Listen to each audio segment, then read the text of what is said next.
What's up YouTube? I'm Danielle, and this is Kitchen Optimist. I'm a novice cook, but expert eater, taking on recipes that scare the salt out of me, 1 teaspoon at a time. Today, I'm trying my hand at making artichokes for the first time, and I decided to challenge myself a little bit more and try them 2 different ways. Steamed and roasted. Not steamed and roasted. Both steamed, semicolon, and roasted. This steamed recipe comes from thekitchen.com and claims that it is the best, easiest method, which sounds perfect. I'm sure I've done some The Kitchen recipes before. I don't really remember. The roasted recipe comes from GiveMeSomeOven.com, and she claims it is a recipe for the most amazing roasted artichokes. I go to Give Me Some Oven a lot. I've never been disappointed, so I hope that this is not the first time for that. What I've discovered from reading through a bunch of recipes, though, is that apparently I'm not the only one who's afraid of artichokes. They are thistles. They are pokey. I did nick myself cleaning them, so be careful. I'll do the prep for the steamed artichokes first, and then we'll do a taste test. I just put a pot with a couple of inches of water in it on the stove, and when my artichokes are prepped, they'll go in that inside of this guy. Artichoke selection is very important, apparently. She says choose bright green artichokes. I did the best that I could. This is what was available for me. I did run these underwater already and try to pull the leaves back, but I realized that actually I'm supposed to do that after I cut the top of it off. So we are to cut about 1 inch off. Come to think of it, you're probably supposed to do that first so that you do not prick yourself the way that I did. Pull off any of the sort of straggler leaves near the base. This one probably wouldn't pass muster. It does have some brown spots on it, so it's literally the best that I could do. Now we run these underwater and try to splay these out and really get in there. It's very tight, so I'll be right back. Artichokes are one of those things that I really love, but I do wonder how hungry was the first person to try to eat an artichoke? And how did that go? You have to eat artichokes in a very specific way to actually enjoy them. So how many false starts were there? I just think you would have to be extremely determined and extremely hungry to first attempt these and then land on a way that was enjoyable. So shout out to that unnamed ancestor. It sounds like my water is starting to boil. So now I stick them in the steamer basket. I'm gonna cut off these stems. So now I stick them in the steamer basket, stick this in the pot, and let it steam for 40 to 60 minutes until I can pull off an outer leaf with a tong without too much effort. Let's get to it. I set the timer for 45 minutes. While the kitchen artichokes steam, we will prep our Give Me Some Oven artichokes and the sauces for both. The prep for the artichoke itself is pretty similar, the cleaning piece, so we'll do that again. This one has purple leaves inside. I do know from the kitchen's site that there's nothing wrong with that and to treat those exactly the same. My oven is on at 400, which you can probably hear, and it is ready when I am. A number of my leaves are split. Don't know if that means they are crappy artichokes or if that's just something that happens. And I have no idea how these reheat. I'm gonna find out tonight when my fiance and I eat them as our vegetable for dinner, but they do really strike me as something you're supposed to eat fresh off the flame, which would be a great drag queen tour name if I do say so myself. Fresh off the flame. Well, that's pretty. Well, that's pretty too. And then we use a spoon to dig this part out. Very hairy. No shade to hair. All bodies have them. And as an Eastern European Jew, I have plenty. I probably have more than my fair share. I'm not sure how high I should go. I'll leave those. This better be worth it, because this is annoying. Although maybe I hope it isn't worth it, so I can just stick to the easy steamer way. Because if this is notably better, this is what I'm gonna have to cook moving forward. She doesn't say to, but this one seems particularly hairy, so I might run it underwater when I'm done, so I don't want to deal with all those fibers at the end of this. I'm not convinced the spoon is the best tool for this. Rub the artichoke with a lemon to prevent browning, but I'm gonna be honest, I think I just take way more time than she does because that ship has sailed. Mine are definitely brown down here now. I'm not gonna be artichoke colorist. I'm sure it'll still taste good. Or I'm sure that's not the thing that will keep it from tasting good. They are excavated. They are lemoned. Ah, shoot. I should have cut my garlic first. Face down these to hopefully prevent further oxidation. 4 cloves of garlic. Sorry, my oven is making a crazy amount of noise. Now the artichokes are going in a baking dish. Maybe in a larger baking dish. I think it should be fine. And now we brush them evenly with olive oil, but like evenly sparingly, evenly generously. Can be even with a tablespoon or even with a cup. Fill the artichokes with garlic and fill the rest with fresh herbs, rosemary and thyme, both of which she suggested. Allegedly, these are supposed to help the garlic stay in when I flip these artichokes over. Bigger may have been better in terms of pan size here.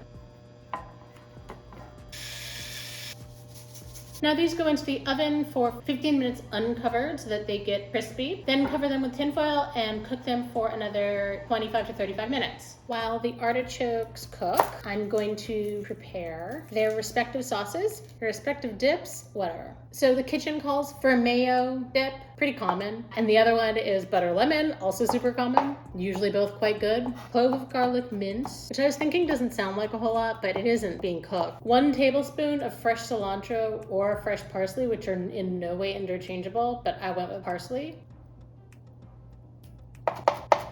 Okay, I'm gonna call that chopped. A little over 1 teaspoon of lemon juice and a half a cup of mayo. That's about right.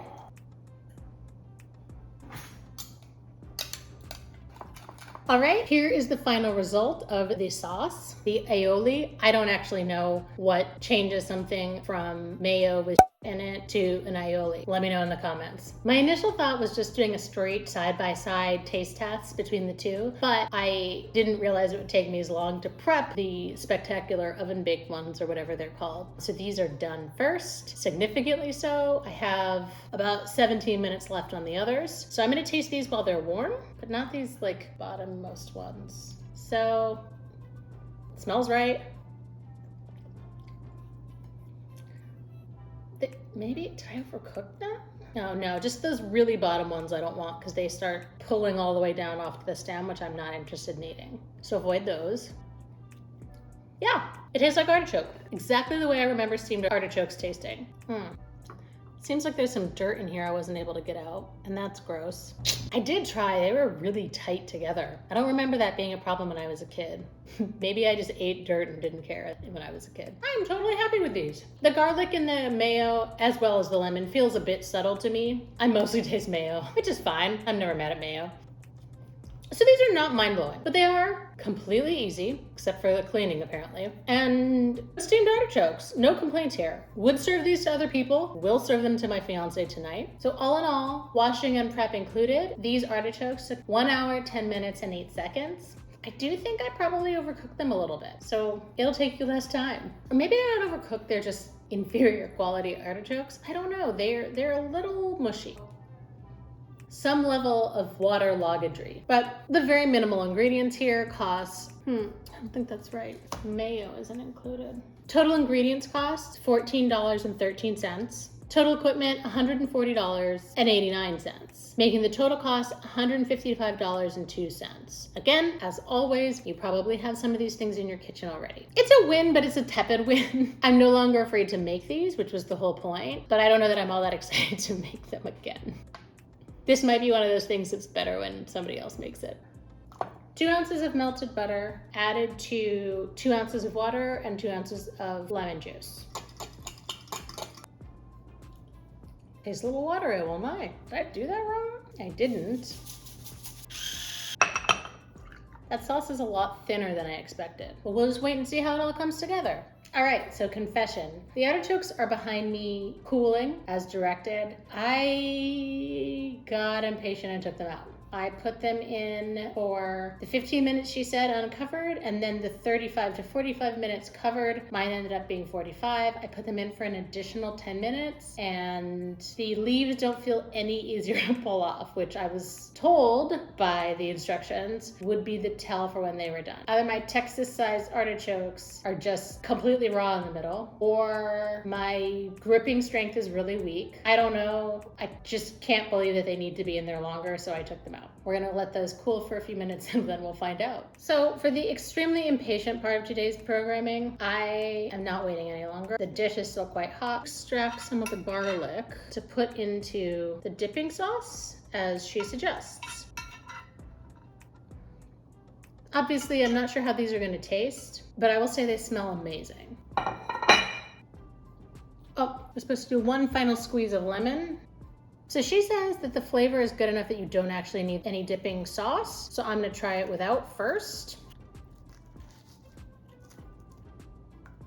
When I get to some better leaves. Okay.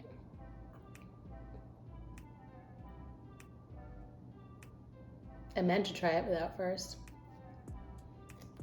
All I taste is butter. I don't know if these are tougher because I didn't cook them long enough. I think it's they're drier because they were roasted rather than steamed. I get more of what I think of as artichoke flavor from the steamed ones. Maybe it's separated. All I'm getting is butter now. Maybe it needs more salt. And pepper. I mostly just taste the butter. I don't know if I didn't cook them long enough, if they were too big, if I should have used more garlic or more herbs, but I'm not overly impressed with these. I don't think these are the best. They're not bad. I wouldn't not serve them to people, but I won't make them again. The hollowing out of them was really annoying with the spoon, and I don't even think I did it quite right. So I've still got these guys. I got rid of all the hair, but I probably didn't read the instructions properly. I probably should have gotten rid of these teeny tiny ones too. It'll be fine. They come out real easy now, but that was a pain. They took a long time, and I just don't think they're worth it. I also will never make this sauce again. I don't know if it's the water or what, but it's both thin and overwhelmingly buttery all at the same time, which is quite impressive if you think about it. The total time, including prep, baking, cooling, was 2 hours and 2 minutes and 5 seconds that I will never get back. And total ingredient cost to make this was $32.49. Total equipment cost, $118.32, putting the grand total at $150.81.